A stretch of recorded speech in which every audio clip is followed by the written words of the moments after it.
Bonjour à tous. Aujourd'hui, je vais vous montrer comment on importe des données extérieures à Gravity vers un projet vide. Donc voilà, ici par exemple, j'ai un projet vide dans lequel il y a un fond de carte, mais il n'y a pas d'arbre.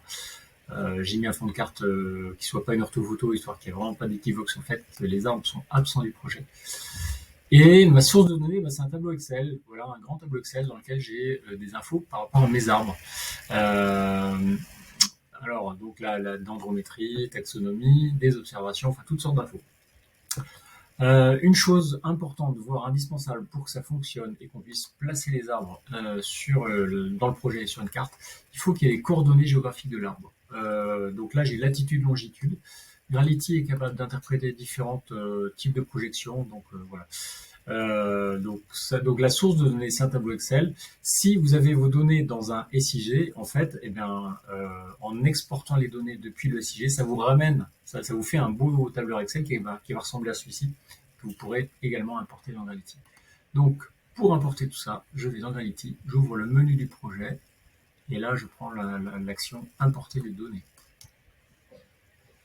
Je vais glisser, déposer mon fichier arbre. Voilà. Et là, tout de suite, dès que l'upload est fait, j'arrive sur un écran pour mapper les champs. Mapper, ça veut dire qu'il faut que j'indique quel champ du tableau, quelle colonne du tableau, il va mettre dans le modèle de données Gravity. Alors, il se trouve que pour la plupart des champs, j'avais exactement les mêmes intitulés, donc il a pré-mâché le mapping. Donc, genre, il a trouvé pour le champ qui s'appelle genre dans Gravity, il a trouvé la colonne genre dans le tableau, etc., etc. Il y a peut-être l'une ou l'autre chose qui sont pas nickel. J'ai fait exprès d'en laisser. Faut que je le trouve. Laisser des trucs qui n'étaient pas parfaitement mappés. Ah non. Non. Bon, voilà. Donc enfin tout est mappé tout seul, mais sinon, mettons que au lieu de hauteur, entre parenthèses mètre, il y avait taille de l'arbre. Voilà, j'aurais à ce moment-là, pour remplir la variable hauteur de Gravity, je vais chercher le bon champ qui va bien dans les colonnes du tableau. Une fois que c'est fait, je valide.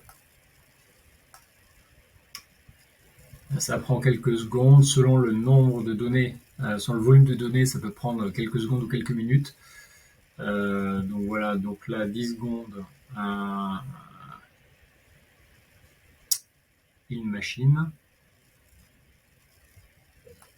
Voilà, donc en tout ça lui a pris 36 secondes pour importer 230 arbres.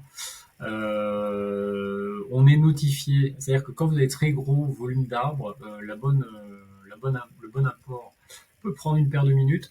Dans ce cas, vous êtes notifié automatiquement quand l'import est terminé. L'utilisateur reçoit un mail avec un lien et comme ça vous accédez au projet, pas besoin de camper devant l'écran. Voilà, donc ça c'est fait. Et donc j'ouvre mon projet et les arbres figurent dans le projet. Si j'en clique un, hop, je retrouve toutes les infos de l'arbre en question et puis après je peux les modifier. Voilà, et la vie poursuit son cours et on utilise Gravity normalement avec tous les arbres. Voilà, là je vais remettre un fond de carte un peu plus, voilà, comme ça, habituel. L'import d'arbres via un fichier Excel fonctionne donc très facilement comme ça. On peut de la même manière importer des espaces verts, des haies, des contours, des pelouses, etc. À ce moment-là, on utilisera plutôt les fichiers de type shapefile. Ça fait l'objet d'une autre vidéo que vous pourrez regarder également. Voilà.